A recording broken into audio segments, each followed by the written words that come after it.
नमस्कार दोस्तों, हमारे चैनल स्टोरी विद देव में आपका हार्दिक स्वागत है। दोस्तों, क्या आप जानते हैं कि नवरात्रि का पहला दिन केवल पूजा का आरंभ नहीं है, बल्कि यह एक रहस्यमय द्वार है जो अदृश्य शक्तियों को आपके घर में बुला सकता है। जिस दिन कलश की स्थापना होती है, उसी क्षण से ब्रह्मांड की शक्तियाँ जागृत होकर आपके चारों ओर एक अदृश्य कवच बना देती हैं।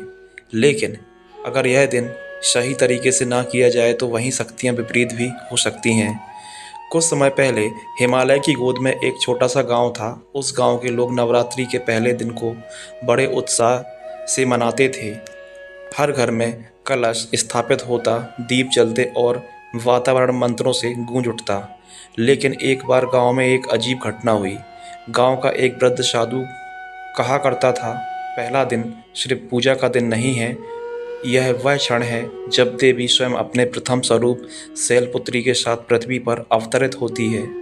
अगर इस दिन मन और स्थान शुद्ध ना हो तो देवी का आगमन अधूरा रह सकता है। उस साल एक परिवार ने लापरवाही में कलश स्थापना देर से की। पूजा अधूरी रह गई। कहते हैं उसी रात उसके घर के आंगन में दीप अपने आप बुझ गए। और जो दीपक बुझते हैं वे केवल हवा से नहीं बुझते, उनके साथ कोई अदृश्य संकेत भी आता है। गांव के लोग चौंक उठे, क्योंकि उसी रात एक रहस्यमय आवाज़ सुनी गई, जैसे किसी पर्वत से स्त्री का विलाप गूंज रहा हो। साधु ने कहा, यह माँ शैलपुत्री का संकेत है। जब कोई उनका आह्वान अधूरा छोड़ देता है तो ब्रह्मांड उस स्थान को चेतावनी देता है। नवरात्रि का पहला दिन केवल परंपरा नहीं बल्कि शक्ति का प्रारंभ है। माँ शैलपुत्री को पर्वतराज हिमालय की पुत्री कहा जाता है। उनके पूजन से साधक को स्थिरता, धैर्य और जीवन में कई ऊर्जा मिलती है।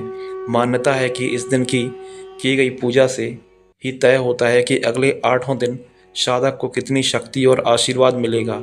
यही कारण है कि ऋषि मुनि भी इस दिन विशेष साधना करते थे। उनका विश्वास था कि जब कलश में जल स्थापित किया जाएगा तो वह जल केवल जल नहीं रहता, उसमें 9 शक्तियाँ जागृत हो जाती हैं और यह कलश पूरे घर को ब्रह्मांडीय ऊर्जा से भर देता है। उस गांव में एक और रहस्य छिपा था। हर साल नवरात्रि के पहले दिन पर्वत की चोटी पर एक उजाला दिखता था, जैसे कोई दिव्य दीप स्वयं जल उठा। लोग कहते थे यह माँ शैलपुत्री का आगमन है, लेकिन केवल वही लोग उसे देख पाते हैं जिनका हृदय पूरी तरह शुद्ध होता है। एक बार एक लालची व्यापारी ने सोचा कि उस उजाले तक जाकर धन प्राप्त किया जाए। वह चोटी पर पहुंचा और फिर कभी लौटकर नहीं आया। लोग कहते हैं उसने देवी की ऊर्जा को भौतिक लाभ के लिए पकड़ना चाहा और उसी पल उसका अस्तित्व उसी उजाले में समा गया। नवरात्रि का पहला दिन केवल पूजा का दिन नहीं बल्कि यह शक्ति का द्वार है। अगर इसे सच्चे मन, श्रद्धा और पवित्रता से मनाया जाए तो देवी का पहला स्वरूप साधक के जीवन में स्थिरता, सफलता और दिव्य आशीर्वाद लाता है। लेकिन यदि इसमें लापरवाही हो तो वही शक्ति दंड भी दे सकती है। गांव का वह साधु हमेशा कहता था, नवरात्रि का पहला दिन केवल आपके घर को रोशन नहीं करता, यह आपके भाग्य को भी प्रकाशित करता है।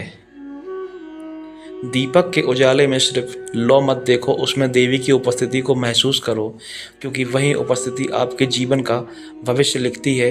तो मित्रों, अगली बार जब नवरात्रि का पहला दिन आए तो याद रखिएगा, यह केवल त्यौहार नहीं बल्कि शक्ति का आरंभ है।